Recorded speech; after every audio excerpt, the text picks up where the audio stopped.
अस्मद्गुरुसमारम्भान् टीकाकृत्पादमध्यमाः श्रीमदानन्दतीर्थपर्यन्तां वन्दे गुरुपरम्परां। नमोऽस्तु तात्विका देवाः विष्णुभक्तिपरायणाः धर्ममार्गे प्रेरयन्तो भवन्तः सर्व एव हि। सृष्टिस्थित्यप्येहानियतिदृशितमो बन्धमोक्षाश्च यस्मात् अस्य स्त्री ब्रह्मरुद्रप्रभृतिसुरनरद्वीषशरत्वात्मकस्य विष्णोर्व्यस्ताः समस्ताः सकलगुणनिधेः सर्वदोषौ व्यपेतः पूर्णानन्दाव्ययो यो गुरुरपि परमश्चिन्तयेतं महान्तम्। हरि ओम। जन्माद्यस्य यतोऽन्वयादितरतश्चार्थेष्वभिज्ञस्वराट् तेने ब्रह्मरुधाय आदिकवये मुह्यन्ति यं सूरयः। तेजो वारिमृदां यथा विनिमयो यत्र त्रिसर्गो मृषा धाम्ना स्वेन सदा निरस्तकुहकं सत्यं परं धीमहि। हरिः ओम। स्वस्त्यस्तु सतामशेषसन्मङ्गलानि भवन्तु। काल आपण अंबरीश भक्ताचं चरित्र पाहिलं आपण. परमात्म्याचा भक्त, परमभक्त असणारा, परमवैष्णव असणारा असा अंबरीश राजा ज्या व्रताच्या प्रभावाने तो वैकुंठाला प्राप्त झाला, त्याची महिमा, भक्ताचा महिमा कसा असतो हे आपण पाहिलं. आता पुढे सांगतात की श्री शुकवाच विरूपः केतुमान् शंभुरंबरीश सुतास्त्रयः विरूपात् पृषदश्वभूत् तत्पुत्रस्तु रथितरः. हे राजा, विरूप, केतुमान आणि शंभू असे अंबरीशाला 3 मुलं झाले. त्यापैकी विरूपाक्षाला पृषदश्व नावाचा मुलगा झाला. त्या पृषदश्वाला रथितर नावाचा मुलगा झाला. तो रथितर संततीरहित झाला म्हणून त्याने आपणास संतती व्हावी यासाठी अंगिरा ऋषींकडे त्याने प्रार्थना केल्यानंतर त्यांच्या ब्रह्मतेजाने युक्त असणारे 3 पुत्र उत्पन्न केले. हे मुलं रथितराच्या स्त्रीच्या ठिकाणी उत्पन्न झाले असल्यामुळे रथितर गोत्राने ते युक्त झाले. अंगिरस ऋषीच्या तेजापासून झाल्यामुळे अंगिरस या नावाने प्रसिद्ध झाले आणि ते पुढे रथितराला दुसऱ्या स्त्रीच्या ठिकाणी झालेल्या पुत्रांमध्ये प्रमुख झाले. कारण क्षत्रिय धर्माने युक्त असणारे असे ते ब्राह्मण होते. मनूचा वंश सांगत असताना मनूला 10 मुलं झाली. त्यापैकी पृषध्र आणि कवी हे विरक्त झाल्यामुळे त्यांचा वंश पुढे वाढला नाही. पुढे करुषादी 7 पुत्रांचा वंश तारतम्याने सांगितला आहे. आता अतिविस्तृत असा इक्ष्वाकूचा जो वंश आहे, ज्या वंशामध्ये प्रभू रामचंद्र अवतीर्ण झाले, हे राजा, तो वंश मी तुला सांगतो. इक्ष्वाकूच्या वैवस्वत मनूला एकदा शिंक आली आणि त्या शिंकेतून इक्ष्वाकू जन्माला आला. आक्षे म्हणलं की ते इक्ष्वाकू. त्या इक्ष्वाकूला 100 पुत्र झाले. त्यामध्ये तस्य घ्राणादभूत श्रीमान इक्ष्वाको सुतो भवत. त्या मनूला शिंक आल्याचं हे प्रमाण. मग त्यामध्ये विकुक्षी, निमी, दंडक असे 3 ज्येष्ठ मुलं होते. हे राजा, बाकीच्या त्या 100 पुत्रांमध्ये 25 पुत्र आर्यावर्तामध्ये राजे झाले. आर्यावर्त म्हणजे हिमाचल आणि विंध्य या पर्वतामधल्या प्रदेशाला आर्यावर्त म्हणतात. या आर्यावर्तामध्ये पूर्वेकडे समुद्रापर्यंत देशविभागाचे ते राजे झाले. तसेच दुसरे 25 त्याच देशातील पश्चिमेकडील विभागाचे राजे झाले. मध्यभागी विकुक्षी, निमी, दंडक हे 3 पुत्र राजे झाले. उरलेल्या 47 पुत्रांपैकी काही दक्षिणेकडे व उत्तरेकडचे राजे झाले. अशी त्या 100 पुत्रांची व्यवस्था होती. एकेकाळी इक्ष्वाकू आपल्या घरच्या अष्टकाश्राद्धाच्या निमित्ताने आपल्या विकुक्षी नामक पुत्राला म्हणाला की हे विकुक्षे, तू अरण्यामध्ये जा, श्राद्धाला योग्य असे मांस घेऊन लवकर ये, विलंब करू नको. तेव्हा तो वीर आपल्या पित्याच्या आज्ञेप्रमाणे अरण्यामध्ये गेला व श्राद्धाला योग्य असा मृग वगैरे कोणता प्राणी सापडतोय का ते पाहू लागला. तेव्हा तो श्रांत व बुभुक्षित झाला असल्याने मारलेल्या पशुतील एका सशाचे मांस त्याने खाल्ले. त्यावेळी त्याला फारच भूक लागली होती.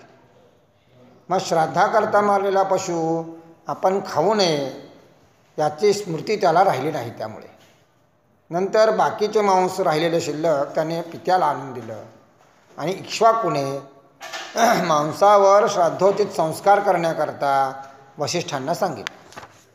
वसिष्ठांनी अंतर्ज्ञानाने जाणलं की हे उच्छिष्ट झालेलं आहे. म्हणून आपण श्राद्ध वगैरे करत असताना भाज्या देखील आपण त्यातल्या आणलेल्या भाज्या फळं तर त्या दिवशी आपण त्यातलं देखील घेत नाही, स्वतंत्र वेगळं आपण आणतो. त्याप्रमाणे हे ते उच्छिष्ट होते. म्हणजे यातील थोडेसे मांस अगोदरच भक्षण केले गेले असल्याने श्राद्ध योग्य नाही असं ते म्हणाले. नंतर गुरुने सांगितलेले हे पुत्राचं कर्म जाणून इक्ष्वाकूने काय केलं, शास्त्रीय विधी वगैरे नियमांचा त्याग करणाऱ्या त्या इक्ष्वाकूला त्याने या देशातून रागारागाने हाकलून दिलं. तुला नियम समजत नाहीत का म्हणले आपण. पुढे तो इक्ष्वाकू आपल्या गुरु वसिष्ठाबरोबर तत्वविचार करून त्यानंतर तो ब्रह्मनिष्ठ असा झाला. शेवटी आपल्या देहाचा त्याग करून परमात्मा चरणी लीन झाला. याप्रमाणे इक्ष्वाकू राजा मरण पावल्यानंतर पुन्हा विकुक्षने घरी येऊन पृथ्वीचे पालन करीत असताना यज्ञाच्या अनुष्ठानाने परमात्म्याचं पूजन केलं. पूर्वीच्या सशाचे मांस खाल्ल्यामुळे त्याला शशाद असं नाव पडलं. त्या विकुक्षीचा पुत्र पुरंजय हा पुरंजय इंद्रवाह आणि कुकस्थ या नावाने लोकांमध्ये प्रसिद्ध झाला. त्याला ती नावे त्या कर्माने प्राप्त झाली. ती कर्मे कोणते ते सांगतो ऐक. एकेकाळी दैत्यांसह देवांचा लोकांमध्ये प्रलयासमन असा मोठा संग्राम झाला, मोठं युद्ध झालं. तेव्हा दैत्यांनी जिंकलेल्या देवांनी आपणास सहाय्य करण्यासाठी म्हणून त्या पुरंजय राजाची प्रार्थना केली. तेव्हा त्याने जर मी तुम्हाला सहाय्य करतो पण माझी एक अट आहे. काय, जर इंद्र माझं वाहन होत असेल मी इंद्राच्या खांद्यावर बसणार आणि युद्ध करणार. मग असं म्हटल्यानंतर आता त्याचा पराक्रम मोठा होता, देवांना तर सहाय्य पाहिजे होतं. आता काय करायचं. मग त्यावेळेस काय केलं, इंद्राने लज्जेने ते मान्य केलं. असू द्या म्हटलं, आता आपल्याला आडला नारायण म्हटल्यासारखं मान्य केलं. त्यावेळी विष्णूने त्याची समजूत काढल्यानंतर त्याच्या सांगण्यावरून इंद्र राजाचे वाहन होण्यासाठी म्हणून बैल झाला. इंद्र काय झाला, बैल झाला. प्रत्यक्ष खांद्यावर बसायचं ना, खांद्यावरच बसवतो म्हटलं. मग इंद्राला सांगितलं तू असं कर, प्रत्यक्ष होण्यापेक्षा बैल वृषभ रूप धारण कर म्हटले. नंतर युद्ध करण्याची इच्छा करणारा तो पुरंजय कवच धारण करून दिव्य असे धनुष्य तीक्ष्ण बाण घेऊन त्याने जे बंधन करण्यास योग्य असणाऱ्या अशा त्या पुरंजयाची स्तुती सर्वांनी केली व सर्वांतर्यामी विष्णूच्या तेजाने वृद्धिंगत होऊन त्या मोठ्या बैलावर म्हणजे इंद्रावर त्याच्या खांद्याच्या जवळ असणाऱ्या वाशिंदाजवळ बसला व देवांना बरोबर घेऊन दैत्यांच्या नगराला पश्चिमेकडून त्याने वेढा घातला. त्यावेळी दैत्याबरोबर त्या राजाचे नुसत्या त्या युद्धाच्या भयंकर वार्ता ऐकल्याने रोमांच उभे राहणारे असे भयंकर युद्ध झाले. त्या युद्धामध्ये त्यांच्या समोर जे दैत्य आले होते त्यांना यमाचे दर्शन घडवण्यासाठी त्याने बाणाचे सदेहच असं बाणाने आपल्या सदेह सर्व उडवून टाकले. त्या राजाने बाणाने प्रहार केलेले कित्येक दैत्य त्याच्या प्रलयकालीन अग्नीसारख्या दुस्सह समरभूमीचा त्याग करून पाताळात पळून गेले. याप्रमाणे त्या राजाने दैत्यांचे सुशोभित नगर ऐश्वर्य सर्व जिंकलं आणि पुन्हा ते इंद्राला दिलं. तेव्हा तो राजर्षी दैत्यांचे पुर जिंकल्याने पुरंजय या नावाने प्रसिद्ध झाला. इंद्राने त्यास वाहून नेले म्हणून त्यास इंद्रवाह आणि बैलाच्या वाशिंडावर बसल्यामुळे ककुद म्हणजे वाशिंड, काकुस्थ असं त्याला नाव पडलं. याची मोठी कथा आहे. जगद्गुरू मध्वाचार्यांचे एक शिष्य मंगळवेढामध्ये राहणारे सुमारे 650 वर्षापूर्वी देशपांडे घराण्यामध्ये जन्म झालेले मंगळवेढ्याच्या रघुनाथ धोंडो रघुनाथ देशपांडे म्हणून ते पुढे त्यांनी संन्यास घेतला. फार मोठी कथा आहे, थोडक्यात आपण पाहू. इंद्र त्यावेळेस बैल झाला. त्यांच्यामध्ये ह्या जयतीर्थ, त्यांचं नाव जयतीर्थ स्वामी, संन्यास घेतल्यानंतर. तर हे देशपांडे घराण्यातील हे शेषाचे आवेश असलेले, शेषाचा अंश आहे त्यांच्यामध्ये आणि इंद्राचाही अवतार आहेत ते. मग इंद्र ज्यावेळेस बैल झाला या युद्धामध्ये, तोच बैल रूपाने पुढे मध्वाचार्यांचा ग्रंथ वाहणारा बैल म्हणून ते झाले. त्याची कथा अशी आहे की आचार्यांचे ग्रंथ वाहून न्यायचं काम हा बैल करत होता आणि आचार्य पाठ सांगायचे, सर्व ब्रह्मसूत्र वगैरे सर्व पाठ आचार्य सांगायचे शिष्यांना. मग त्या शिष्यांमध्ये दिग्गज असे शिष्य होते, पद्मनाभ तीर्थ, नरहरी तीर्थ वगैरे असे मोठे मोठे शिष्य होते. तर त्या शिष्यांमध्ये एकदा काय झालं, शिष्यांना अशी काळजी वाटली की आता आचार्यानंतर या जे ग्रंथ आहेत त्या ग्रंथसंपदेवर टीका टिप्पणी लिहिण्यास कोण समर्थ आहे, ग्रंथ समजावेत म्हणून लिहिणारे टीका वगैरे कोण समर्थ आहे, असा प्रश्न ज्यावेळी निर्माण झाला त्यावेळी आचार्यांना ते कळालं, या शिष्यांच्या मनामध्ये संशय कल्लोळ उत्पन्न झालेला आहे. म्हणून प्रत्येक शिष्यांना अशी इच्छा वाटली की आपल्याला सांगतील आचार्य, तू करशील हे. प्रत्येकानं असं वाटलं कुणाचं तरी नाव घेतील म्हणून. पण शेजारी बसलेला रवंथ करत असणारा तो बैल, त्या बैलाकडे पाहून ते म्हणले की हा माझ्या ग्रंथावरती टीका लिहेल म्हटले. त्यावेळेस त्यांना मोठं आश्चर्य वाटलं आणि त्यावेळेस त्याला शाप दिला त्या शिष्यांनी. क्रोध उत्पन्न होऊन शिष्यांना, हा बैल आहे, हा म्हटले प्राणी आहे आणि हा काय करणार आहे म्हणून शाप दिला, सर्पदंशाने मृत्यू पावशील. त्या शिष्याच्या तपश्चर्यानंतर सर्पदंशाने ते मृत्यू पावला. पण आचार्यांचं एक स्तोत्र आहे, 12 स्तोत्र म्हणून 12 अध्यायाचं, त्याचा अद्भुत असा चमत्कार आहे. रोज नैवेद्य समर्पणाच्या वेळेस ते म्हणण्याची प्रथा आहे. वंदे वंद्यम सदानंदम वासुदेवम निरंजनम इंदिरापतिमाद्यादी वरदेशवरप्रदम. हे परमात्मा, वर देण्यामध्येही श्रेष्ठ असणाऱ्या सर्व देवतांनाही वर देणारा अशा तू, नेहमी आनंदी असणारा अशा परमात्मा तुला नमस्कार असो. अशा प्रकारचं 12 अध्यायाचे स्तोत्र आहेत. त्याच्यामध्ये लक्ष्मीची स्तुती वगैरे सर्व देवांची स्तुती वगैरे येतात. तर त्या स्तोत्राने अभिमंत्रित केलेलं जल प्रोक्षण केल्यानंतर तो बैल पुन्हा उठला, अशी कथा. तोच बैल पुढे या देशपांडे घराण्यामध्ये जन्माला आला आणि जन्मल्यानंतर त्यांचं त्यावेळेस मुघलांचं साम्राज्य होतं आणि या भागामधल्या, हा मंगळवेढा म्हणजे एक सुभाव होता, आपले ह्या भागातली जिल्हा असल्यासारखा होता तो मंगळवेढा म्हणजे. आणि त्या ठिकाणी त्या मुघलांच्या राज्यामध्ये ह्यांचं कार्य सेनाधिपती म्हणून होतं. एका सेनाच्या तुकडीचे प्रमुख होते. मग ते तुकडीचे प्रमुख असणारे असे सेनेला, आपल्या सैनिकांना युद्धाच्या वेळेस कसं पाणी प्यायचं हे शिकवत असताना ह्या चंद्रभागेच्या नदीच्या काठी आले, जिथं संध्यावळी आहे गाव, इथं जवळ एक संध्यावळी म्हणून गाव आहे, त्या ठिकाणी दुर्गादेवीचं मंदिर आहे.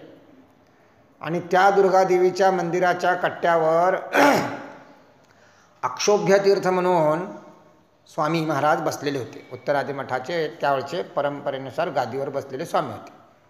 आणि ते वयोवृद्ध झाले होते आणि त्यांना दृष्टांत झाला होता की आता त्यांना काळजी पडली पुढे कुणाला द्यायचा आश्रम, उत्तरादी मठावर ह्या कुणाला बसवायचं. त्यावेळेस दृष्टांतामध्ये सांगितलं होतं की जो पशुप्रमाणे पाण्याला तोंड लावून पाणी पित येईल नदीला, ह्या गंगेला, त्यावेळेस त्या व्यक्तीला तुम्ही आश्रम द्या. यांच्या विवाह झालेले दोन कन्या एक दिलेल्या, ह्यांना विवाह झालेला, घरात एवढा ऐश्वर्य की धुणं वाळत टाकायच्या काठ्या देखील सोन्याच्या होत्या, एवढं मोठं ऐश्वर्य होतं. त्यांचा वाडा आहे अजून इथं मंगळवेढ्यामध्ये मोठा.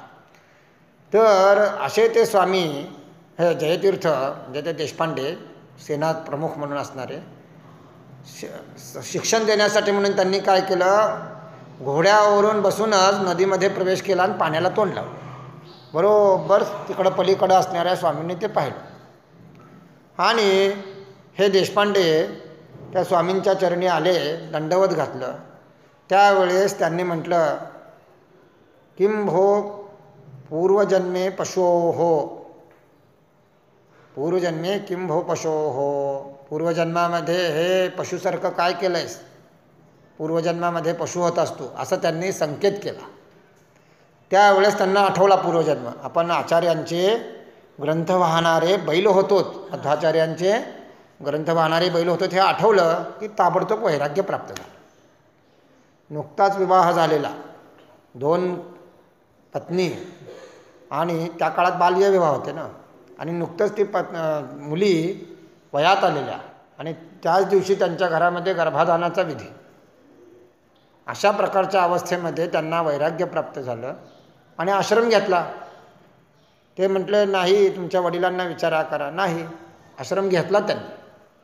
आश्रम घेता क्षणी हे कळालं वृत्त त्यांच्या वडिलांना, पित्यांना. त्या पित्यासह सर्व लोक त्या ठिकाणी आले अक्षोभ्य तीर्थांपाशी, आणि ते म्हणले, नुकताच विवाह झालेला, आज त्यांचा श्रीमंत आहे आणि अशा परिस्थितीत तुम्ही त्याला आश्रम देताय म्हणून बोलू लागले गुरूंना, अक्षोभ्य तीर्थांना.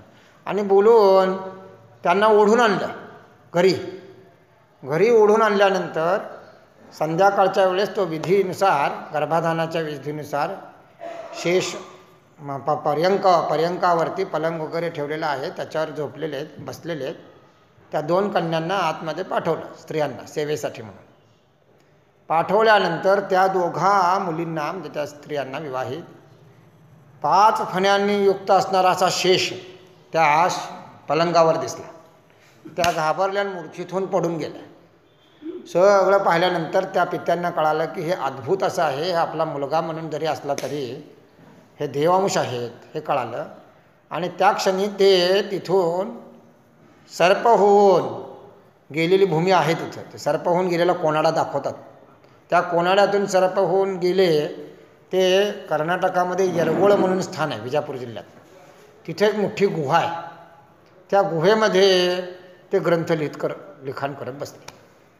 असे महामहिम असणारे हे आठवण भागवतामध्ये हे बैल असणारा बैल झालेला जो इंद्र आहे, तो इंद्र म्हणजे आचार्यांचा साक्षात शिष्य. अर्जुनांचा देखील आवेश त्याच्यामध्ये. अशा प्रकारची ही कथा विषय निघाल्यामुळे या ठिकाणी सांगितलेलं आहे. महात्म्यांचं ज्ञान, भगवत भक्तांचा महिमा सांगणे म्हणजेच भागवत आहे. त्यामुळे हा महिमा आपण पाहिला आहे.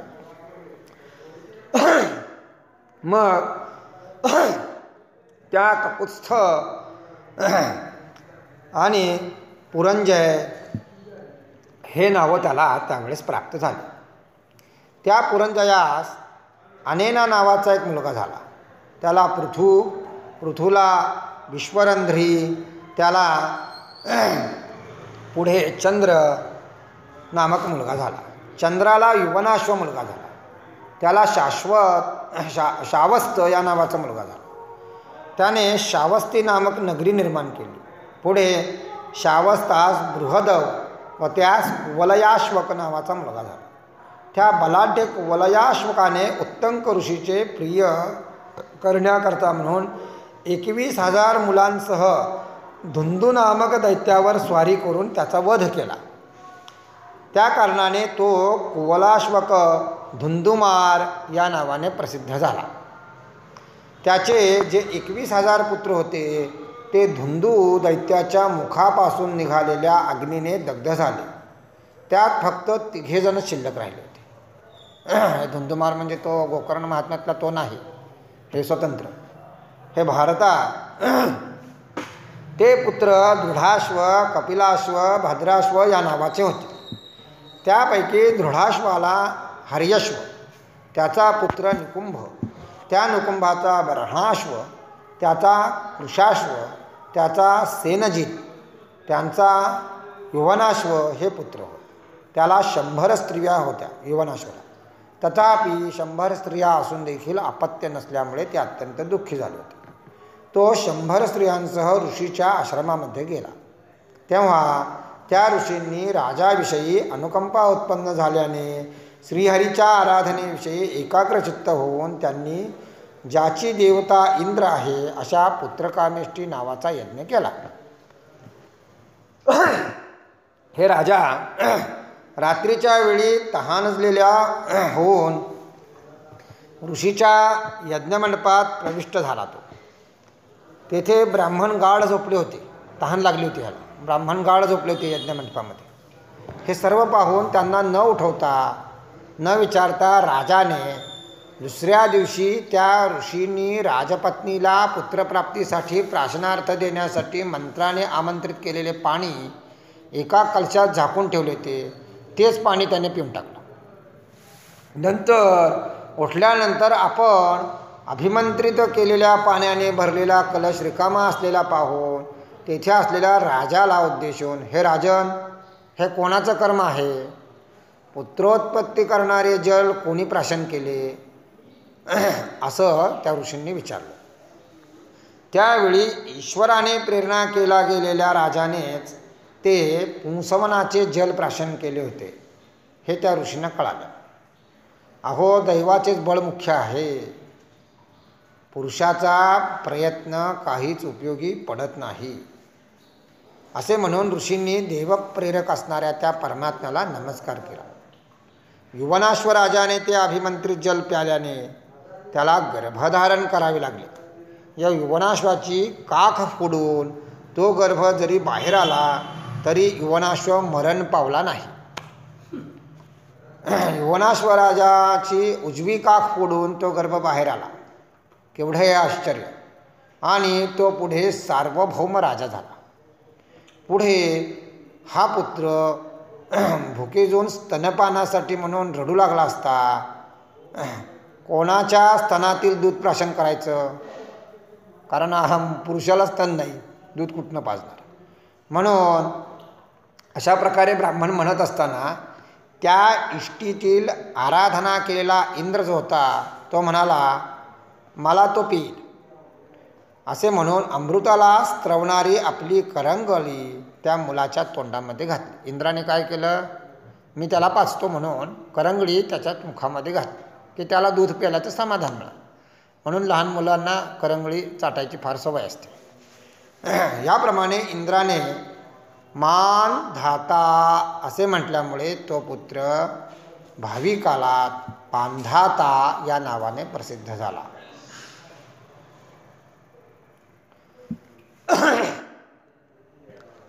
मग त्या युवनाश्व राजाची उजवी काख फाटल्यामुळे मरणाची वेळ आली असताही त्या बालकाचा पिता देव ब्राह्मण यांच्या कृपाप्रसादाने तो मेला नाही. तर पुढे त्या वनात काही कालपर्यंत वास करून तपाच्या योगाने तो मुक्ती पावला. हे राजा, पुढे इंद्राने त्याचे नाव त्रसदस्यू असं ठेवलं. कारण मांधा त्याच्या मनातून बचकून असलेले दास्यू म्हणजे दुसऱ्याला पीडा देणारे रावणादी फार भीत असत. नंतर तो युवनाश्वाचा पुत्र सार्वभौम मांधाता भगवंताच्या तेजाने युक्त होऊन 7 द्वीपांनी युक्त असणाऱ्या पृथ्वीचे पालन करू लागला. त्याने पुष्कळ दक्षिणांनी युक्त असणारे असे यज्ञ करून श्रीहरीचं पूजन केलं. तो भगवान सर्व देशामध्ये मुख्य, सर्वांना प्रकाश देणारा, विश्वव्यापक, इंद्रियांना अगोचर असून यज्ञातील चरुपुरोळाशादी द्रव्ये, मंत्र, तंत्र, यज्ञ, यजमान, ऋत्विज, धर्म, देश, काळ इत्यादी सर्वांना व्यापणारा आहे. जेथे सूर्य उदय पावतो व जेथे अस्तात जातो तोपर्यंत असलेले हे सर्व भूमंडळ त्या यौवनाश्वराजाचे पालन करण्याचे स्थळ होतं.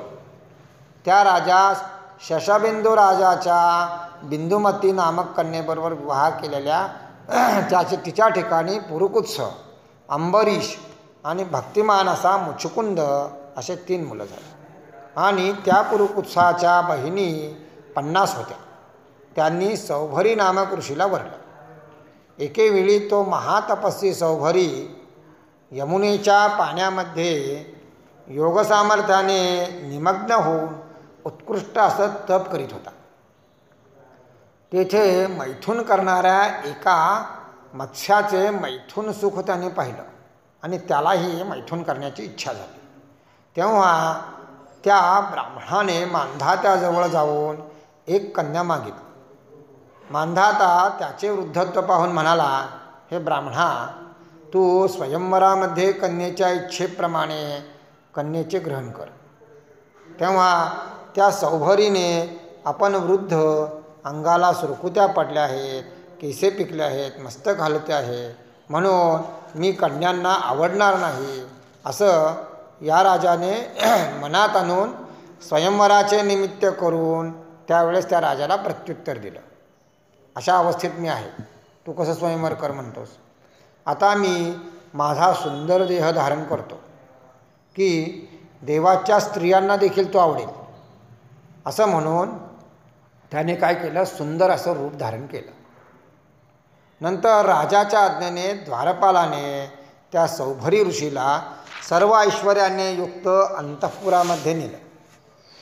तेथे असणाऱ्या 50ही राजकन्यांनी त्याच्या सौंदर्याने मोहित होऊन सर्व 50 जणींनी त्याला वरलं. त्यावेळी त्या सर्व मुलींनी सौभरीसाठी परस्परांच्या भगिनीत्वाचा स्नेह विसरून हा पुरुष मलाच योग्य आहे, तुम्हाला योग्य नाही असं एकमेकांमध्ये भांडू लागले. तेव्हा सौभरी ऋषीने त्या 50 मुलीबरोबर विवाह करून टाकला. भांडूच नका म्हणजे सगळ्यांबरोबर विवाह. त्या सौभरी ऋषीने अतिशय मूल्यवान शय्या, आसने, वस्त्रे, भूषणे, सुगंधी पदार्थाचे अनुलेपन, उत्कृष्ट असे भोजन पदार्थ, सुगंधी फुलांच्या माळा इत्यादी साहित्याने युक्त असलेल्या त्या 50 स्त्रियांसह तो रममाण झाला. ज्यामध्ये उत्तम अलंकार धारण केलेल्या स्त्रिया व पुरुष आहेत, मधुर गायन करणारे पक्षी, भ्रमर, स्तुतिपाठक आहेत, अशा त्या घरामध्ये तो ऋषी 50 स्त्रियांसह रममाण झाला.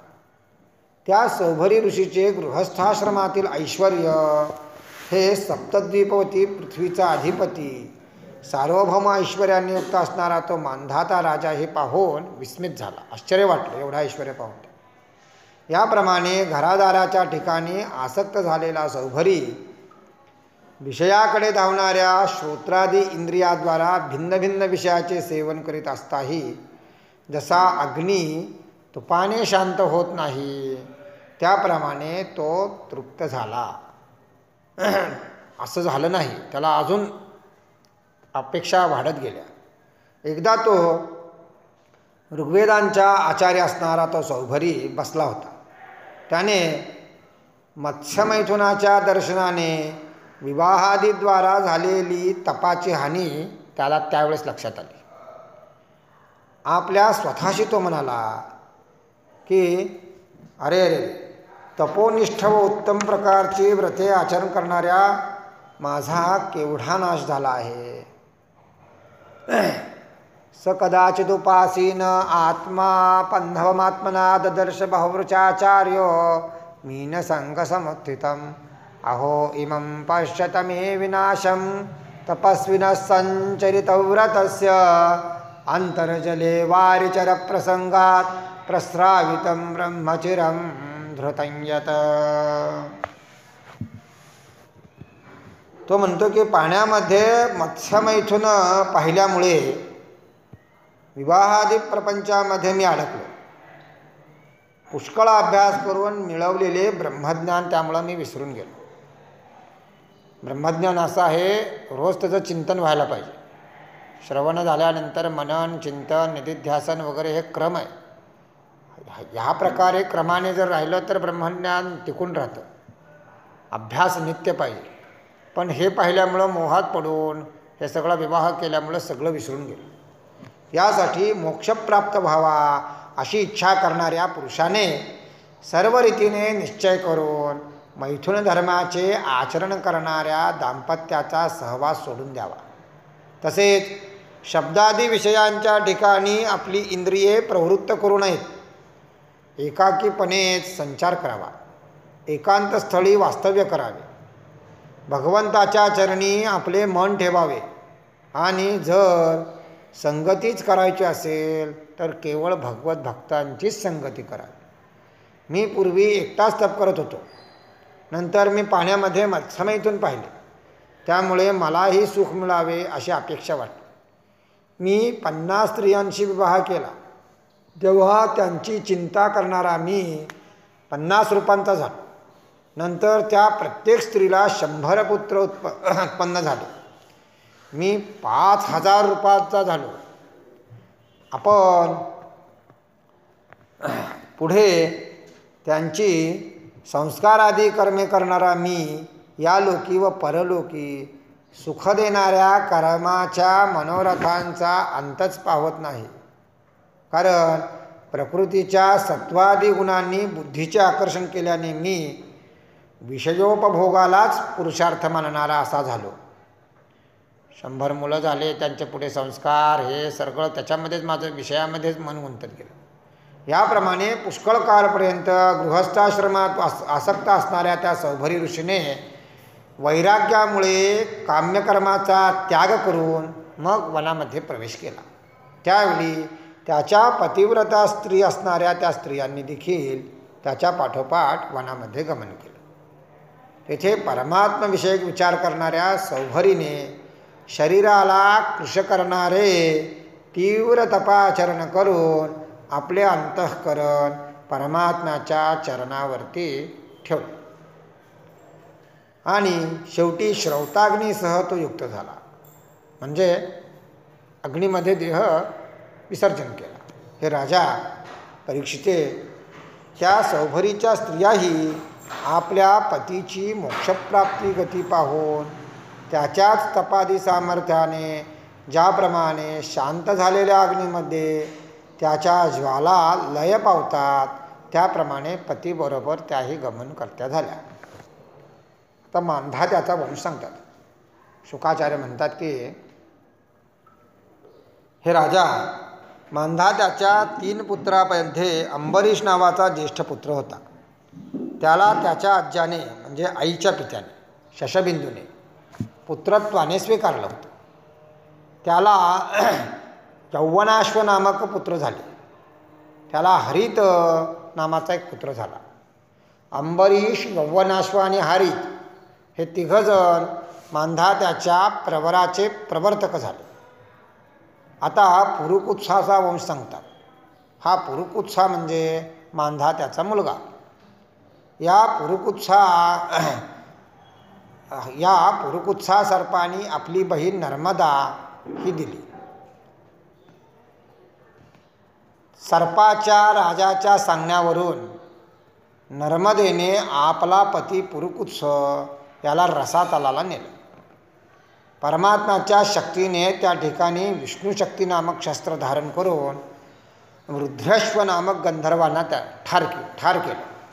यामुळे प्रसन्न झालेल्या नागांनी या आख्यानाचे स्मरण करणाऱ्या पुरुषास म्हणजे आमचे नागसर्प जे आहेत त्यापासून कोणत्याही प्रकारचे भय प्राप्त होणार नाही असा वर दिला. म्हणून ते पद्धत आहे. नर्मदाये नमः प्रातर नर्मदाये नमो निशी नमोस्तु नर्मदे तुभ्यां त्राहि मां विषसर्पतः हा मंत्र म्हणायचा सर्प चावला असता. नुकतंच आता 1 वर्षापूर्वीची घटना आहे. एक बैलाला सर्पदंश झाला म्हणे, नागाने मारलं त्याला इथं मानेवर. सर्पदंश झाल्यानंतर त्या आश्रमातील लोकांनी, गुरुकुलामधलाच होता, त्या लोकांनी मृत्तिका घेतली आणि त्या बैलाला ते मृत्तिका अभिमंत्रण करून नर्मदा ये नर्मदा ये नर्मदा ये म्हणून चोळली. त्याला काही झालं नाही असा महिमा आहे. म्हणून रोज नर्मदाये नमः, प्रातः नर्मदाये नमो निशी, सकाळी नर्मदेचं नाव, संध्याकाळी नर्मदेचं, हा मंत्र. त्याचा पुत्र हर्यश्व, त्याला अरुणास निबंधन, त्याला सत्यव्रत अशा नावाने पुत्र झाले. हा सत्यव्रत त्रिशंकू या नावाने प्रसिद्ध झाला. हा सत्यव्रत आपल्या गुरुच्या म्हणजे वसिष्ठांच्या शापाने चांडाल योनीला प्राप्त झाला. त्यावेळेस विश्वामित्राच्या तपस्सामर्थ्याने तो सदेह मानवदेहासह स्वर्गास गेला. तो अद्यापपर्यंत आकाशामध्ये दिसतो. तो स्वर्गास जात असता त्याचा मानवदेह पाहून स्वर्गातल्या देवांनी त्या राजास पुन्हा खाली पृथ्वीवर ढकलून दिलं. ते देव म्हणले अजून तुझा तेवढा अधिकार नाही आहे, दिलं ढकलून त्याला, आणि तो खाली येथाने मधल्यामध्ये राहिला. मग विश्वामित्राने आपल्या तपोबलाने त्याला आकाशामध्येच थांबवलं. त्या त्रिशंकूचा पुत्र हरिश्चंद्र, या हरिश्चंद्राच्या निमित्ताने वसिष्ठ आणि विश्वामित्र यांच्यामध्ये पक्षाच्या रूपाने पुष्कळ वर्ष युद्ध झालं. पूर्वी विश्वामित्राने दक्षिणेचं निमित्त करून हरिश्चंद्राचं सर्वस्व हरण केलं होतं. हे पाहून रागावलेल्या वसिष्ठांनी विश्वामित्राला तू आडी नावाचा पक्षी हो म्हणून शाप दिला. त्यावेळी विश्वामित्राने वसिष्ठाला तू बगळा हो म्हणून शाप दिला. आणि हे बगळा आणि आडी या 2 पक्षांमध्ये हजारो वर्ष युद्ध चाललं. ते युद्ध म्हणजे पक्षाच्या रूपाने यांनी पुष्कळ वर्ष युद्ध केलं. तो हरिश्चंद्र आपत्त्यरहित असल्याने अतिशय दुःखी झाला असता नारदाच्या सांगण्यावरून तो वरुणाला शरण गेला. हे प्रभो, मला पुत्र होईल असा अनुग्रह करा. हे महाराजा वरुणा, जर मला वीरपुत्र झाला तर त्या पुत्ररूपी पुरुष पशुने मी तुझे यजन करेन. असे हरिश्चंद्राने म्हटल्यानंतर बरं आहे असं ते म्हटलं. पुढे हरिश्चंद्राला रोही या नावाचा पुत्र झाला. तो पुत्र होण्याबरोबर वरुण राजाला म्हणाला, हे राजा, तुला पुत्र झाला असल्याने त्या मुलाच्या योगाने आता तू माझं यजन कर, अर्पण कर. तो म्हणलास ना, अर्पण कर आता. तेव्हा हरिश्चंद्र म्हणाला, ज्यावेळी त्या पुरुष पशुस 10 दिवस होऊन जातील तेव्हा तो पवित्र होतो म्हणे. मग 10 दिवस होऊन गेल्यानंतर मी तुला अर्पण करतो. आता 10 दिवस होऊन गेले आहेत हे समजल्यानंतर वरुण म्हणाला, आता काय हरकत आहे, आता अर्पण कर. तेव्हा हरिश्चंद्र म्हणाला, जेव्हा या पुरुष पशुला दात उत्पन्न होतील त्यावेळी मी तो पवित्र होतो, त्यावेळेस तुला अर्पण करतो. त्याप्रमाणे पुन्हा वरुण म्हणाला, आता याला दात उत्पन्न झाले, आता तरी त्याचा बळी मला दे. कारण म्हणला होता ना हरिश्चंद्र, मुलगा झाल्यानंतर तो बळी रूपाने तुला देतो. तेव्हा हरिश्चंद्र म्हणाला, जेव्हा या पुरुष पशुचे प्रथम उत्पन्न झालेले दात पडतील त्यावेळेस तो पशु पवित्र होत असतो. त्यामुळे तो आता अपवित्र आहे, तो बळी देण्यास योग्य नाही. प्रथम उत्पन्न झालेले दात पडू दे, त्यानंतर मी तुला देऊन टाकतो. आता पशुचे प्रथम आलेले दात पडले आहे, आता तरी मला देतो, वरुण म्हणाला. ते ऐकून हरिश्चंद्र म्हणाला, ज्यावेळी पशुला पुन्हा दात येतील त्यावेळी मी तुला देतो. मग दात आल्यानंतर परत तो वरुण म्हणाला,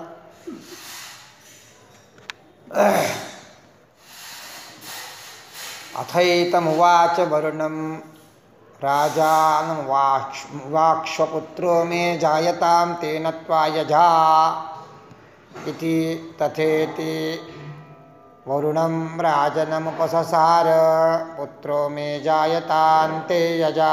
अशा प्रकारचा हा संवाद ऐतरेय ब्राह्मणामध्ये दिलेला आहे. हा संवाद जे ऋग्वेदाचं उपांग आहे, वेदांचे उपांग असतात, त्यापैकी वेदांचं उपांग असणाऱ्या ऐतरेय ब्राह्मणामध्ये हा संवाद दिलेला आहे.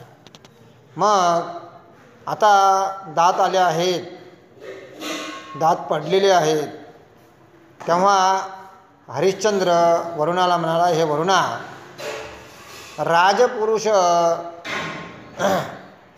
राजरूप पशु जो पुरुष आहे तो पशु जेव्हा कवचाधिक धारण करून युद्ध करण्याला समर्थ होईल तेव्हा मी तुला देतो म्हणा, आणि त्यावेळेस त्याला वजन होईल. याप्रमाणे आपल्या एकुलत्या एक व नवसाने प्राप्त झालेल्या त्या पुत्रावर अतिशय स्नेह असलेल्या त्या राजाने त्या पुत्राच्या प्रेमामुळे वेगवेगळे अशी कारणं सांगत गेला तो. आणि वरुणास निरनिराळ्या प्रकारची सबब कारणं सांगितल्यानंतर वरुणानेही त्या त्या कालाची वाट पाहिली, कधी देतोय पाहू म्हणून नवस बोलायचं असेल तर ऐपत असेल तर बोलावा, उगाच बोलून काहीतरी अनर्थ करून घेऊ नये. तुकाराम महाराजांतर नवसाच्या भानगडीतच पडू नका म्हणतात. इकडे रोहिताने पित्याचे ते कर्तव्य आपणास पशु कल्पून आपला यज्ञ करणे जाणून स्वतःचे प्राण वाचवण्याकरता हातात धनुष्य घेऊन तो अरण्यात निघून गेला. तो रोहित आता मोठा झाला, त्याला कळालं हे सारखा आपला पिता आणि वरुणाचा हा संवाद होतो आहे, म्हणून त्याने काय केलं, प्राण वाचवण्यासाठी धनुष्यबाण घेऊन अरण्यात निघून गेला. त्यावेळी यज्ञाविषयी निराश झाल्यामुळे वरुणाने हरिश्चंद्राला मात्र सोडलं नाही. म्हणजे त्यांनी काय केलं, वरुण देवता कशाचे, जलाचे, त्याला जलोदर केला. त्या हरिश्चंद्राला जलोदर झाला. तेव्हा वरुणाने आपल्या पित्यास जलोदराने ग्रासले आहे हे त्या हरिश्चंद्राचा पुत्र रोहित त्याला कळाले, आणि परत अरण्यातून तो गावाकडे आला. त्यावेळेस गावाकडे येत असताना, आपल्या नगरामध्ये येत असताना इंद्राची भेट झाली आणि म्हणाला की हे वत्सा, तीर्थे व क्षेत्रे यांच्या सेवनाने भूलोकात संचार करणे हे पुण्यकारक आहे. घरी जाऊन पशुरूपाने मरणे हे योग्य नाही. घरी गेल्यानंतर तुला वरून बसलाच येतो मारायला. म्हणून याप्रमाणे इंद्राने त्याला सांगितल्यानंतर त्याने काय केलं, वर्षभर पुन्हा तो अरण्यामध्ये राहिला.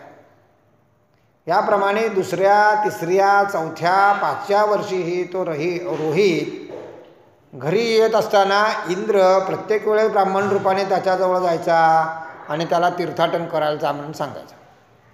नंतर आपल्या पित्यावरील प्रेमामुळे तो रोहित 6व्या वर्षी अरण्यात काढलं त्याने आणि आपल्या नगरीला पुन्हा निघाला. व मरणभय चुकवण्याकरता म्हणून यज्ञात बली देण्याकरता भार्गव वंशामध्ये उत्पन्न झालेल्या अजिगर्ताच्या 3 मुलांपैकी मधल्या शुनुष्यप नामक पुत्रास त्याने विकत घेऊन तो रोहित आला आणि त्याने आपल्या पित्याला सांगितलं, माझ्याऐवजी ह्या शुनश्येप नामक पौरुष पशुला आपण समर्पण करा, असं त्याने सांगून वडिलांना नमस्कार केला. नंतर महातपस्वी असणाऱ्या त्या हरिश्चंद्राने पुरुषमेध यज्ञाने वरुणादिकांना उद्देशून यज्ञ केला आणि त्यामुळे तो हरिश्चंद्र रोगमुक्त झाला. त्या यज्ञामध्ये विश्वामित्र ऋषी, ऋत्विज, आत्मज्ञानी जमदग्नी ऋषी अध्वर्यू म्हणून होते, वसिष्ठ ऋषी ब्रह्मा होते, आयास्य ऋषी उद्गाता अशी प्रत्येकाने पद धारण केली. याप्रमाणे या यज्ञाने संतुष्ट झालेल्या इंद्राने हरिश्चंद्राला एक सुवर्णाचा रथ दिला आणि शुनश्येपाला त्या यज्ञात मारले नाही तर त्याला सोडून दिलं. इंद्र संतुष्ट झाला या प्रक्रियेवर आणि त्याने सोडून दिलं. शुनश्येपाचे महात्म्य पुढे सांगणार आहे. पुढे त्या भार्येसहित हरिश्चंद्राने सत्वयुक्त धैर्य पाहून अत्यंत प्रसन्न झालेल्या विश्वामित्राने हरिश्चंद्राला ज्ञानाचा उपदेश केला.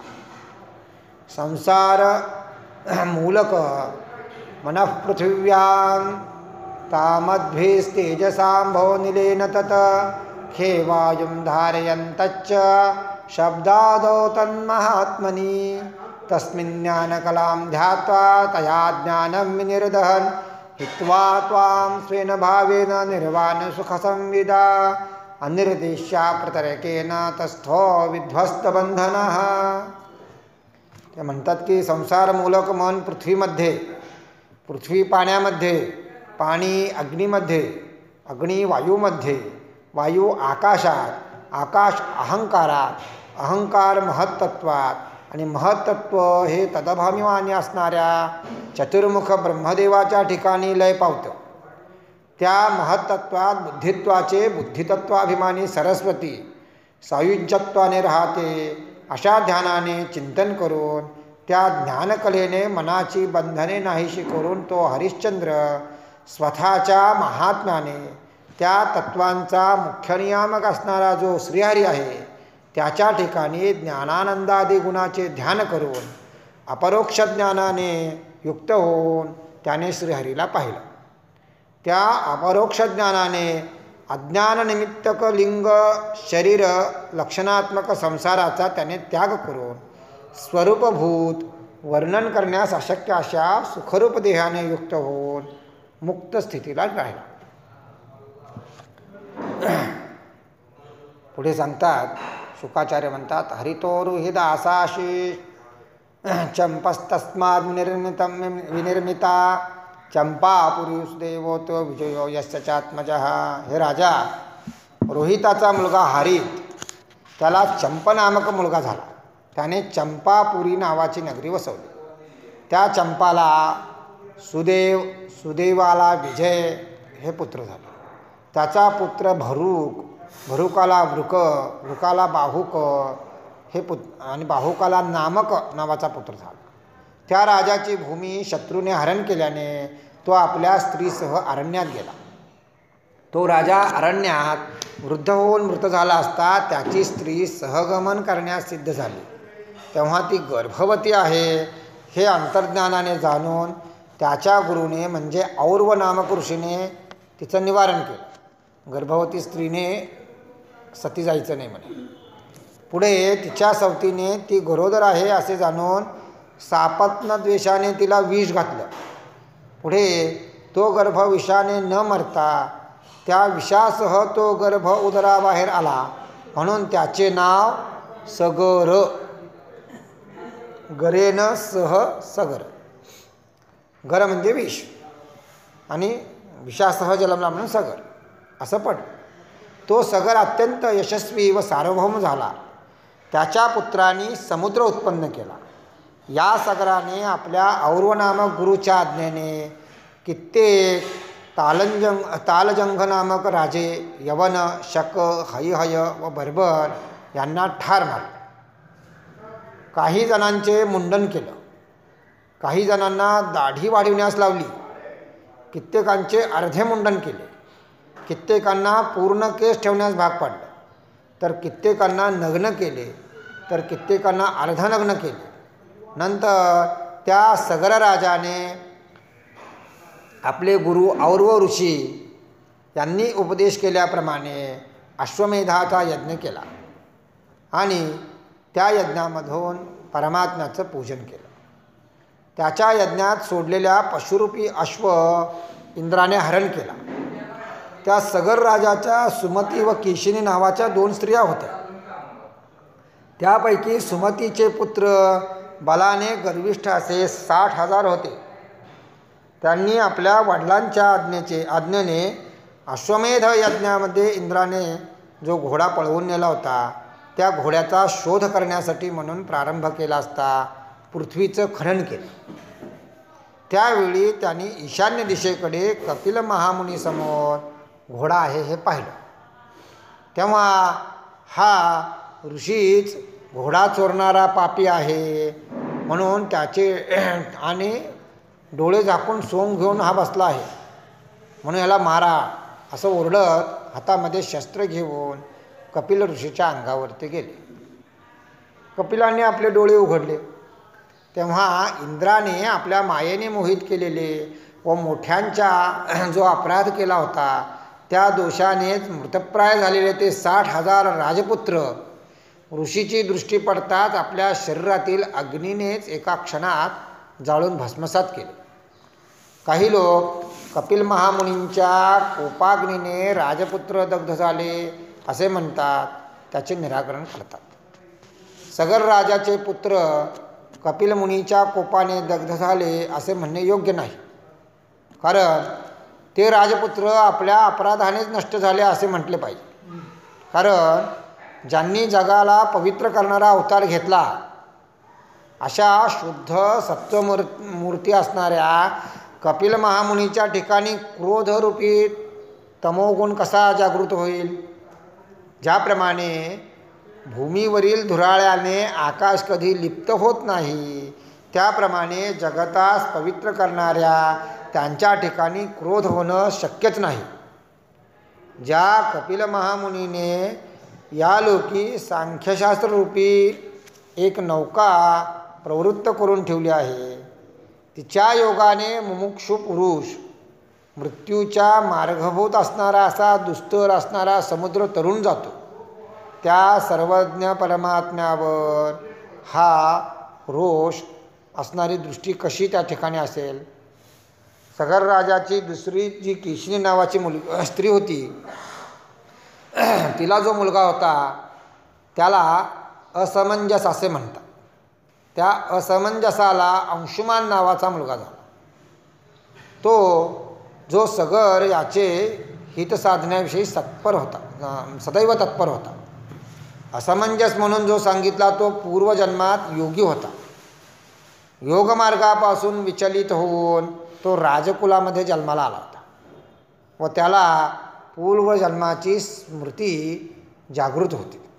म्हणून या जन्मी सांसारिक जनांची संगती न व्हावी यासाठी लोकांमध्ये आपला असमंजसपणा तो दाखवित होता, म्हणून त्याला काय म्हणायचे, असमंजस. तो बांधवांना न आवडणारे निंदकर्म आचरण करायचा.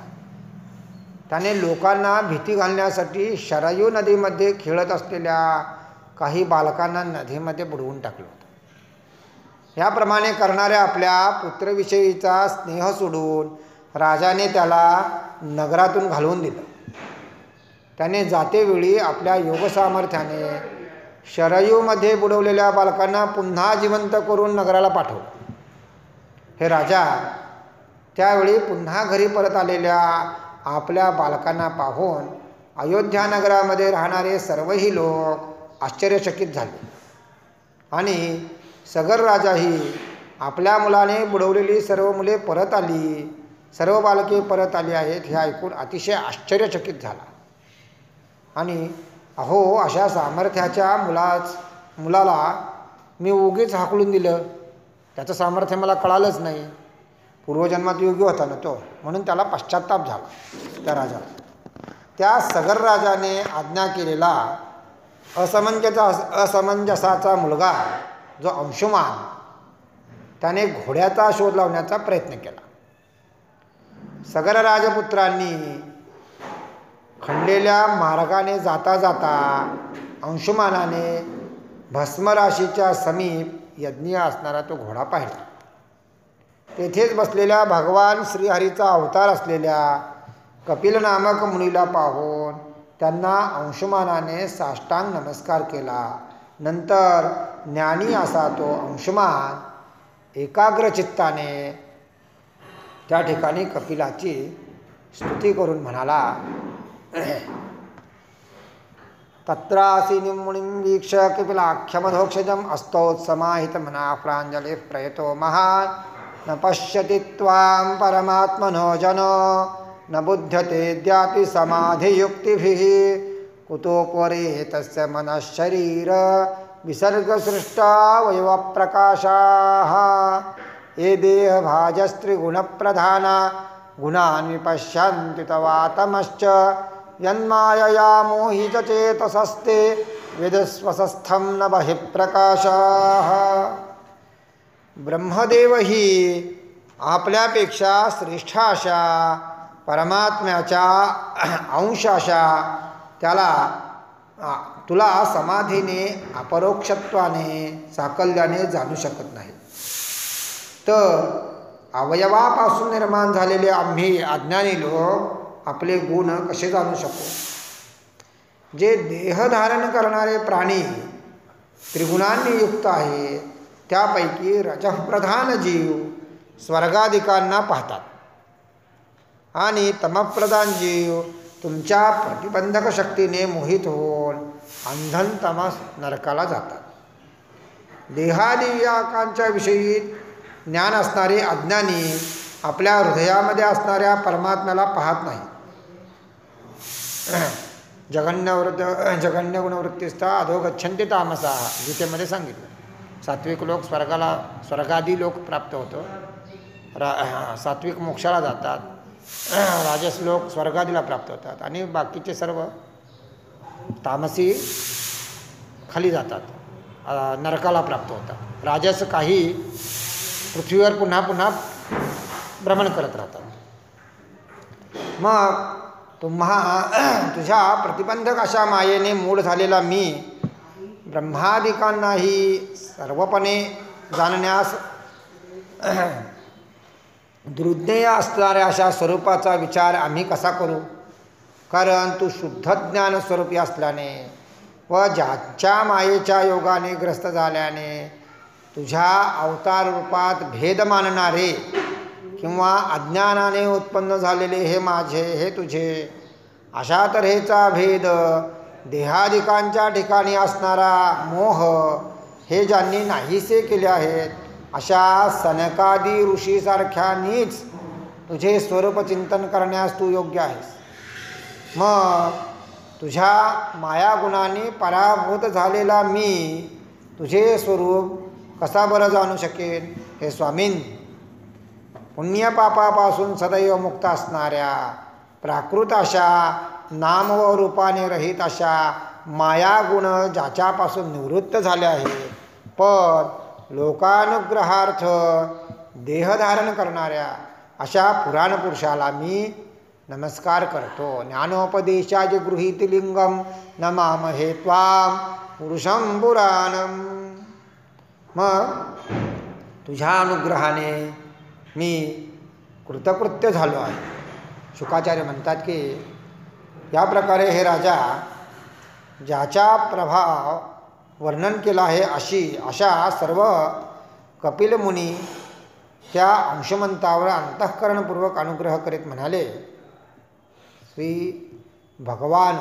श्री कपिल उवाच अश्वोऽयं नियतां वत्स पितामह पशुस्तव इमे च पितरो दग्धा गंगांभोर्हन्ति नेतरत.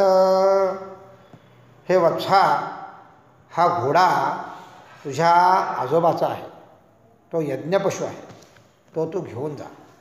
हे तुझे दग्ध झालेले जे चुलते आहेत गंगा नदीच्या जलाची अपेक्षा करत आहेत, ते भस्म होऊन पडले, दुसऱ्या कशाचीही इच्छा त्यांना नाही. याप्रमाणे सांगितल्यानंतर त्यांना प्रदक्षिणा घालून नमस्कार करून अंशुमानाने तो घोडा परत आणला. मग सगर राजाने यज्ञीय अश्वाच्या योगाने उरलेला तो यज्ञ समाप्त केला.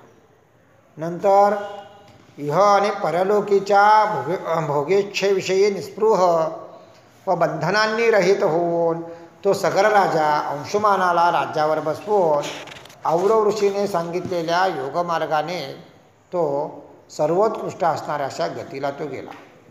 शुकाचार्य म्हणतात की हे राजा, अंशुमानाने आपल्या पुत्राला राज्य देऊन गंगा नदीला या मृत्यूलोकावर आणण्याकरता पुष्कळ कालपर्यंत तप केलं, पण तो गंगा नदीला या भूमीवर आणण्यास समर्थ झाला नाही. नंतर कालांतराने तो मरण पावला. त्या अंशुमानाचा मुलगा दिलीप त्यानेही आपल्या मुलांच्या स्वाधीन राज्य करून गंगा नदीला मृत्यूलोकावर आणण्यासाठी म्हणून तप करीत तो बसला. तोही गंगा नदीला या पृथ्वीवर आणण्यासाठी असमर्थ ठरला आणि तोही कालांतराने मृत पावला. त्याचा मुलगा भगीरथ त्यानेही पुत्राच्या स्वाधीन आपले राज्य करून गंगा नदीस आणण्यासाठी मोठे तप केले. त्या तपाने प्रसन्न होऊन गंगा नदीने भगीरथ राजास दर्शन देऊन म्हटले, मी तुला वर देण्यास आले आहे, तू वर माग. असे म्हटले असता भगीरथ राजा नमस्कारपूर्वक म्हणाला, माझ्या पूर्वजांच्या उद्धारासाठी तू भूमीवर यावे अशी मी प्रार्थना करतो. दर्शयामास तन्देवी प्रसन्ना वरदास्मिते इत्युक्तस्वमभिप्रायं शशंसावनतो वृषं. गंगोवाच. अशी प्रार्थना केल्यानंतर गंगा नदी म्हणते, को विधारयितां वेगं पतन्त्या मे महीतले अन्यथा भूतलं भित्वा नृपयास्ये रसातलं किं चाहं दुर्गतिं यास्ये नरामय्यां मृजन्त्यघं मृजां तदघं क्रूरं राजंस्तत्र विविच्यता. गंगा नदी म्हणते की हे भगीरथ राजा, स्वर्गावरून भूमीवर पडणाऱ्या माझ्या प्रवाहाचा वेग कोण धारण करणार आहे? जर माझा वेग धारण करणारा कोणी असेल तर मी भूमीवर येऊ शकते, नाहीतर भूमी फोडून पातालात जाईल. शिवाय मी भूमीवर येण्याची इच्छा करत नाही, कारण लोक आपण केलेले पाप माझ्यामध्ये स्नानादिकांच्या योगाने सोडतील. मग मी ते पाप कुठं घालवावं? हे राजा, त्याविषयी विचार कर. भागवत महात्म्यामध्ये सांगितलं आहे, तीर्थामधील सर्व सार देखील नष्ट होईल म्हणून कलियुगात.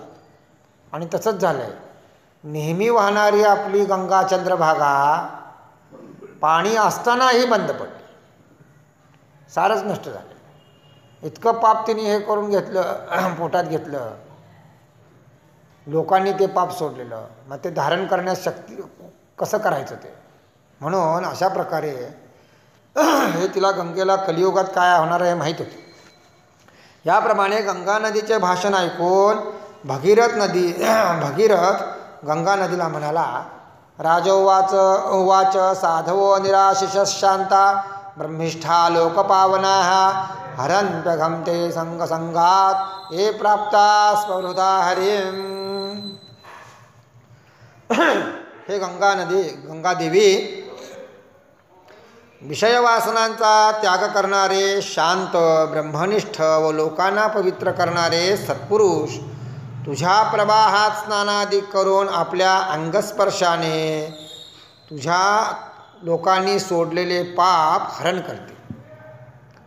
गंगेला सत्पुरुष जातात, त्यावेळेस ते सत्पुरुष आपलं पाप नष्ट होण्यासाठी गंगेत स्नान करत नसतात, तर गंगेत असलेलं पाप ते घेतात. त्यांच्या पुण्याईने गंगेचं पाप देखील ते नष्ट होतं. म्हणजे गंगेचं पाप म्हणजे गंगेने केलेलं नाही, गंगेने सोडलेलं, गंगेत मिळालेलं पाप ते घेतात. मग त्यामुळे तुला काही काळजी आहे का त्याची? नाही, कारण त्यांच्या हृदयामध्ये पातकांचा नाश करणारा श्रीहरी सिद्ध असतो, नेहमी असतो त्यांच्या हृदयात. त्यामुळे हे एक प्रश्न सुटला. आता वेग कोण धारण करेल या शंकेचं समाधान करतात. हे गंगादेवी, हे जग ज्याप्रमाणे उभ्या व आडव्या तंतूने भरलेल्या वस्त्राप्रमाणे अहंकाराभिमानी रुद्राकडून अहंकार रूपाने ओतप्रोत भरले आहे, असा महादेव तुझा वेग धारण करेल. धारयिष्यति ते वेगम रुद्रस्त्वात्मा शरीरिणाम यस्मिन्नोतमिदं प्रोतं विश्वं शाटीव तंतुषु. याप्रमाणे गंगा नदीत सांगितल्यानंतर गंगा नदीने ते मान्य केले. तेव्हा त्या राजाने गंगा नदीचा वेग धारण करण्यासाठी तपश्चर्येने महादेवाला प्रसन्न करून घेऊन त्यांची प्रार्थना केल्यानंतर सर्व लोकांचे हित जाणणाऱ्या महादेवाने होकार दिला, ठीक आहे म्हणे. आणि जिचे उदक श्रीहरीच्या चरणावर पडल्यामुळे अत्यंत पवित्र झाले आहे. अशा त्या गंगेला समाधानी चित्ताने आपल्या मस्तकावर त्यांनी धारण केले. नंतर त्या राजर्षी भगीरथ राजाने आपल्या पूर्वजांचे देह ज्या ठिकाणी भस्मरूपाने पडले होते त्या ठिकाणी जगतपावनी गंगेला नेले. त्यावेळी वायूसारखा वेग असणाऱ्या रथात बसून जाणाऱ्या भगीरथाच्या मागून जाणाऱ्या व मार्गामध्ये असलेल्या सर्व देशांना पवित्र करणाऱ्या त्या गंगेने भस्मरूपाने असलेल्या सगरपुत्रांना भिजवून टाकले. ज्या गंगेच्या पाण्याच्या नुसत्या स्पर्शानेही कपिलमुनीच्या केलेल्या अपराधामुळे जळून भस्म झालेले सकल राजपुत्र केवळ देहभस्माच्या संबंधानेच जर स्वर्गास गेले तर श्रद्धेने तिचे निरंतर सेवन करणाऱ्यांचे फळ काय सांगावं. केवळ त्या गंगेचा स्पर्श होता क्षणी ते देह स्वर्गाला गेले. केवळ भस्मरूप झालेल्या देहाला गंगा नदीचा संग झाला असता सगरराजपुत्र उद्धरून गेले तर गंगेच्या नित्य स्नान पान करणाऱ्यांचं असं व्रत धारण करणाऱ्यांच्या निश्चितपणे त्यांना मोक्ष प्राप्त होईल. गंगा नदीचे भक्तीने पूजा स्तुतीप्रमाणे नित्य आराधना करावी, त्यांचा उद्धार होईल. यात काय आश्चर्य आहे. हे राजा, तुला मी येथे गंगेचे स्वर्गास पोहोचवण्याचे महात्म्य सांगितले. त्यात आश्चर्यकारक असं काही नाही, कारण ती गंगा परमात्म्याच्या चरणकमलापासून उत्पन्न झाल्याने संसार बंध तोडण्यास समर्थ आहे. तो परमात्मा हे असाच आहे ज्याच्या ठिकाणी भक्तीने आपल्या अंतःकरण ठेवले असता शुद्ध चित्त झालेले मुनी टाकण्यास अशक्य असणारा असा देहसंबंधाचा त्याग करून तत्काल भगवत पदाला पोहोचतात. त्या भगीरथाला श्रुत नामक मुलगा झाला, त्या श्रुताला नाभ नामक मुलगा झाला आणि नाभापासून सिंधुद्वीप झाला. सिंधुद्वीपाला अयुतायू नावाचा मुलगा झाला. अयुतापासून ऋतुपर्ण झाला. ऋतुपर्णस्य राजर्षेस कीर्तनम कलिनाशनम. तो या ऋतुपर्णाचं चिंतन केलं तर कलीचा दोष राहत नाही म्हणे. तो राजा झाला. त्याने अश्वविद्या प्राप्त करून घेतली. ऋतुपर्णाला सर्वकाम या नावाचा मुलगा. हे राजा सर्वकामाला सुदास नावाचा मुलगा झाला. त्याचा मुलगा मदयंतीचा पती, ज्याला मित्रसह अनेक कल्माशपाद असे म्हणतात. एकदा वसिष्ठाच्या शापाने 12 वर्षापर्यंत तो राक्षस झाला. आपल्या कर्माने तो निपुत्रिक झाला. याप्रमाणे हे वृत्त सांगितल्यावर परीक्षित राजाने प्रश्न केला आहे की महाराज, त्या उदारचित्त अशा सौदास राजाला गुरुचा शाप कोणत्या कारणाने झाला, ते शापाचे निमित्त जाणण्याची मी इच्छा करतो. जर ते गुप्त नसेल तर आपण सांगा.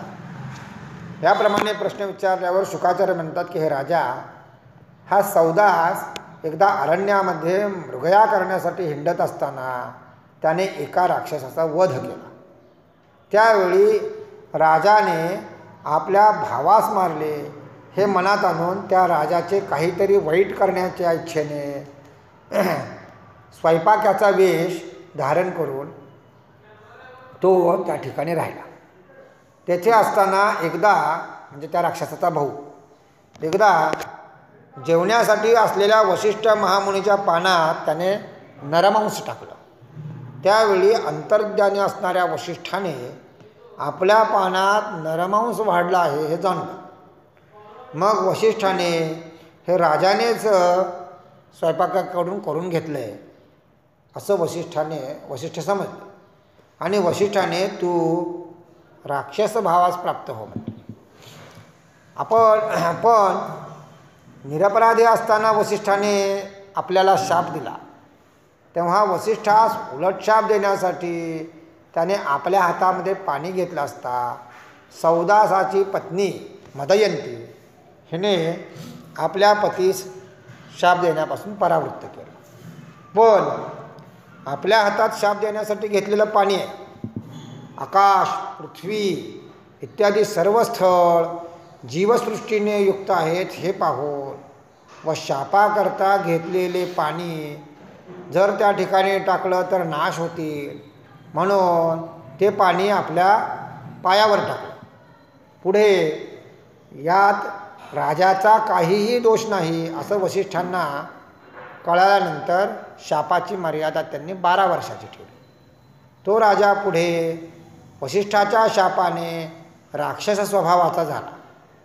ते शापाचे पाणी पायावर पडल्यामुळे त्याचे पाय काळे झाले म्हणून त्याला कल्माशपाद असं नाव पडलं.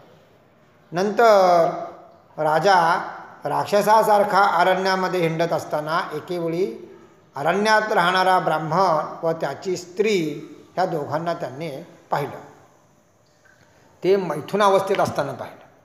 त्यावेळी क्षुधेने त्रस्त झालेल्या राक्षसरूपी राजाने त्या ब्राह्मणाला खाण्याची इच्छा व्यक्त केली आणि आपल्या त्या पती असणाऱ्या त्या ब्राह्मणाला त्या राक्षसाने खाण्यासाठी धरलं आहे हे पाहिल्यानंतर ती स्त्री म्हणाली की हे राजा, तू राक्षस कुलात जन्मलेला राक्षस नसून इक्ष्वाकू कुलात उत्पन्न झालेल्या राजामध्ये श्रेष्ठ महारथी मदयंती पतिव्रता असणाऱ्या त्या स्त्रीचा तू पती आहे. याकरता हे वीरा, तू ब्राह्मणवधरूप पाप करण्यास योग्य नाही. म्हणून अपत्याची इच्छा करणाऱ्या मला या ठिकाणी रतिसमाप्त न झालेला हा ब्राह्मणपती जो आहे तो मला परत दे. हे राजा, हा मनुष्य देह जीवाला सर्व पुरुषार्थ साध्य करून देणार आहे. त्यामुळे या ब्राह्मण देहाचा वध करणं सोडून दे. आणि ब्राह्मण देहाचा वध करणे हे सर्व पुरुषार्थाचा नाश करण्यासारखं आहे असं शास्त्र सांगतं. म्हणून तू सोड. त्यामध्ये हा ब्राह्मण तर विद्वान, तपस्शील, गुणयांनी युक्त आहे व तो ब्राह्मण महापुरुष संज्ञक व सर्वभूतांचा स्वामी, सर्वभूतांचा अंतर्नियामक व गुणपरिपूर्ण आहे. अशा ज्ञानांनी युक्त होऊन भगवंताची आराधना करत असतो. तुझ्यासारख्या श्रेष्ठ राजाकडून हा ब्रह्मर्षी मारला जाणे योग्य नाही. ज्याप्रमाणे पित्याकडून मुलाचा वध होणे योग्य नाही, त्याप्रमाणे तुझ्याकडून स्वतःच्या पुत्ररूपाने असणाऱ्या ब्रह्मज्ञानी, निष्पाप व साधू अशा ब्राह्मणाचा वध करणे योग्य नाही. हे राजा, ज्याप्रमाणे गायीचा वध करण्याचे मनात आणणे हे देखील अयोग्य आहे, त्याप्रमाणे त्याचा वध करणे हे अयोग्य आहे. जर तुला या ब्राह्मणाला खावायचे असेल तर अगोदर तू मला खा. मी त्याची पत्नी आहे. आता मी त्याच्या वाचून जिवंत राहू शकत नाही. याप्रमाणे त्या ब्राह्मण पत्नीचं दीनपणाने त्या राक्षसाने ऐकली प्रार्थना. आणि शापाने मोहित झालेल्या त्या सौदास राजाने जसा वाघ पशूचे भक्षण करतो त्याप्रमाणे त्याला खाऊन टाकलं. आपला पती राक्षसाने भक्षण केला हे पाहून स्वतःला शोकाने ताडण करून घेत त्या स्त्रीने क्रुद्ध होऊन त्या राजाला शाप दिला. एवढं सांगून त्याचा पूर्वजन्म सांगितला, सगळं सांगितलं, पण राक्षस स्वभाव जात नाही तरी त्याने खाऊन टाकलं, शाप दिला. हे पापाचरण करणाऱ्या दुष्टबुद्धे, ज्या अर्थी कामार्थ असा माझा पती तू खाऊन टाकला, त्या अर्थी तुलाही गर्भाधानाच्या वेळी मृत्यू प्राप्त होईल. म्हणजे ज्यावेळी माझ्या पतीसारखा तू आपल्या स्त्रीच्या ठिकाणी गर्भाधान करण्यासाठी जाशील त्यावेळी तुला मृत्यू येईल असा शाप दिला. याप्रमाणे मित्र असणाऱ्या म्हणजे सौदासाचं दुसरं नाव मित्रसह म्हणून त्या राजाला शाप देऊन पतिलोकास जाण्याची इच्छा करणाऱ्या त्या स्त्रीने आपल्या पतीच्या अस्थी प्रदीप्त केलेल्या अग्नीमध्ये टाकून सहगमन केलं व पतीला प्राप्त झालेल्या लोकाला ती निघून गेली. 12 वर्षे पूर्ण होताच शापमुक्त झालेला तो सौदास, तो राजा मिथुनाला उद्युक्त झाला. मग मदयंती नामक स्त्रीने ब्राह्मण स्त्रीचा शाप जाणला आणि त्याचं निवारण केलं. तेव्हापासून त्याने स्त्रीसंभोग सुखाचा त्याग केल्याने तो संततिरहित झाला. सौदासाच्या पत्नीला हे माहीत होतं सगळं, म्हणून त्याने जवळच येऊ दिलं नाही तिने. त्यामुळं त्यावेळी राजाने प्रजा उत्पन्न करण्याकरता प्रार्थना केलेल्या वसिष्ठाने मदयंतीच्या ठिकाणी गर्भस्थापना केली. तिने तो गर्भ 7 वर्षे आपल्या उदरामध्ये धारण करूनही प्रसूत झाला नाही. तेव्हा वसिष्ठाने पाषाणाच्या योगाने त्या उदरावर प्रहार केला. मग तो गर्भ बाहेर आला. त्याला दगडाने प्रहार करून गर्भ बाहेर आल्यामुळे त्याला अश्मक असं नाव पडलं. अश्म म्हणजे दगड. या अश्मकाला मूलक या नावाचा मुलगा झाला.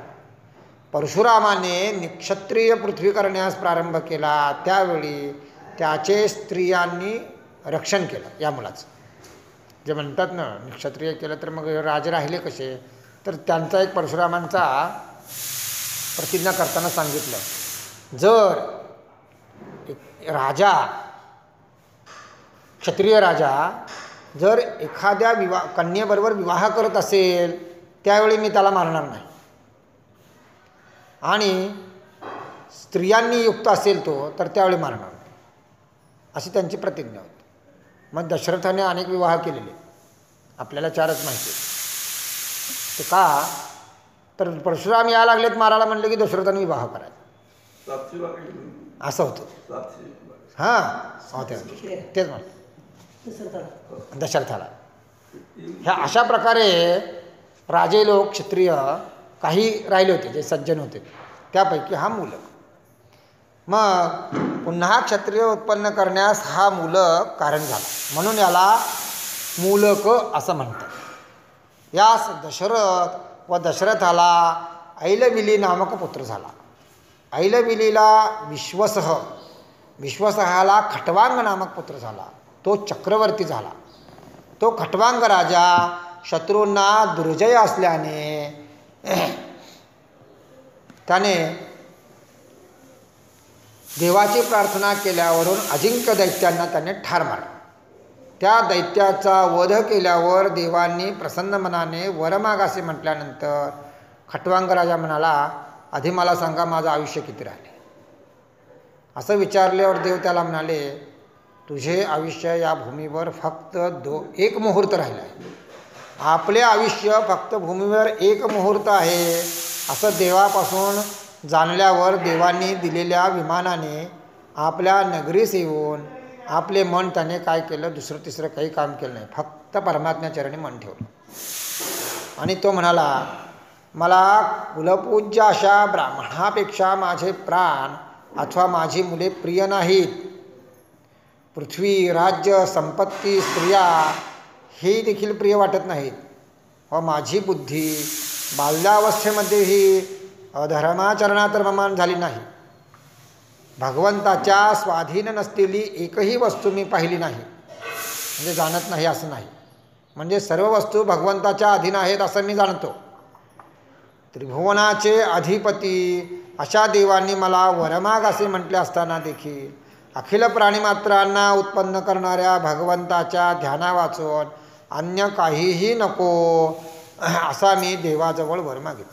कारण देव ही आपली इंद्रिये बुद्धी विषयासक्त करीत असल्यामुळे हृदयस्थ परमात्म्याचा ते जाणत नाहीत. देव देखील विषयासक्त होतात भगवंताच्या मायेने, त्यामुळे त्यांच्या अंतर्यामी परमात्म्याला देव देखील जाणत नाही. मग मी कसा जाणू शकतो, यात आश्चर्य ते काय. म्हणून याकरता परमात्म्याच्या इच्छेने पृथ्वी पंचमहाभूताने रचलेल्या अशाश्वत अशा देहेंद्रियाच्या ठिकाणी स्वभावतःच जडलेला संग विश्वाधिपती परमात्म्याच्या अखंड ध्यानरूपी भक्तीने नष्ट करून त्या परमात्म्यालाच मी शरण जातो असं म्हणून तो परमात्म्याला शरण झाला. याप्रमाणे नारायणाच्या आकर्षण केलेल्या बुद्धीने निश्चयपूर्वक तो खटवांग राजा आपल्या देहादिकांच्या ठिकाणी असलेल्या अभिमानरूप अज्ञानाचा त्याग करून परमात्म्याचरणी तो लीन झाला. ज्याला वेदांती परब्रह्म असे म्हणतात. योगी सूक्ष्म म्हणजे इंद्रियास अगोचर असे म्हणतात. अवैदिक असे लोक ज्याला शून्य असे म्हणतात. वास्तविक हे तत्व पंचरात्रागमादी सात्वत ज्यास वासुदेव असे म्हणतात, त्या परमात्मचरणी खटवांग राजा आपले मन ठेवून त्यास प्राप्त झाला. हे राजा, खटवांगापासून दीर्घबाहू आणि दीर्घबाहूपासून कीर्तिमान आणि त्या रघु कीर्तिमान असणारा असा रघुराजा झाला. रघुपासून अज झाला. अजाला दशरथ नामक पुत्र झाला. त्या दशरथाच्या घरी प्रत्यक्ष परमात्मा त्या सर्व देवांनी प्रार्थना केल्यानंतर परमात्म्याने आपल्या अंशांशाने राम, लक्ष्मण, भरत, शत्रुघ्न अशा 4 नावाने अवतार धारण केला. ते कसं? अंडांतवरती परमात्म्याने वासुदेवादी 4 रूपे धारण केली. त्यात वासुदेव रूप परमात्मा असणारा राम म्हणून अवतरला. दुसऱ्या परमात्म्याच्या ठिकाणी संकर्षण नावाने, शेषावतार लक्ष्मणाच्या ठिकाणी ते संकर्षण नावाने प्रसिद्ध झालं. प्रद्युम्न म्हणून जो परमात्मा आहे ते चक्राभिमानी देवता असणाऱ्या त्या भरतामध्ये ते अविष्ट झाले. आणि परमात्म्याचे 4थे रूप अनिरुद्ध म्हणजे कामपुत्र अनिरुद्धाचा अवतार ते शत्रुघ्नामध्ये प्रविष्ट झालं. लक्ष्मण, भरत, शत्रुघ्न हे तिघे अनुक्रमे शेष, चक्र आणि शंख याचे अवतार. आणि या ठिकाणी परमात्माच आपल्या अंशांशाने दशरथाच्या घरी 4 पुत्राच्या रूपाने अवतीर्ण झाले. म्हणून यातील हा जो गूढार्थ आहे तो या ठिकाणी सांगितलेला आहे. तेवढ्यासाठी परमात्म्याचे चिन्ह, शस्त्र याच्यामध्ये अभेद आहे असं सांगितलं जातं. गुरुवर्थे त्यक्तराज्य व्याचारदनवनं पद्मपद्भ्यां प्रियायाः पाणिस्पर्शां क्षमाभ्यां मृजितपथिरुजो यो हरीन्द्रानुजाभ्यां वैरूप्याच्छूर्पणख्याः प्रियविरहरुषारोपितभ्रो विजृम्भः श्रुत्वा निरबद्धसेतो खलदवदहनः कौसलेन्द्रोऽवतीर्णः. प्रभु रामचंद्र की जय. ज्याने आपल्या पित्याचे वचन खरे करण्याकरता राज्याचा त्याग करून, ज्यांना सीतेचा हस्तस्पर्शही कठीण वाटत असे, अशा कमलासारख्या अतिसुकुमार अशा पायांनी वनामध्ये प्रवेश करून संचार केला. अरण्यात संचार करीत असताना झालेले श्रम राम व लक्ष्मण यांनी दूर केले आहे. आणि शूर्पणखा राक्षसीचे कान, नाक हे तोडल्याने कुरूप झाल्यामुळे वृद्ध झालेल्या शूर्पणखेने सीतेविषयी रावणास लोभ उत्पन्न करून त्याच्याकडून सीतेचे हरण करू. तेव्हा सीतेच्या वियोगाने प्राप्त झालेल्या क्रोधाने, वक्र केलेल्या भ्रुकुटीच्या आवेशाने समुद्र भिवून गेला असता, ज्याने समुद्राच्या प्रार्थनेने समुद्रावर सेतू बांधला आणि रावणादी दृष्टरूपी अरण्याला जाळून टाकणारा जणू अग्नीच की काय असा तो कोमल देहाचा राजा श्रीराम दशरथाच्या ठिकाणी अवतरण झाला. अशा त्या श्रीरामास नमस्कार असो. तो प्रभू श्रीरामचंद्र आमचे रक्षण करो.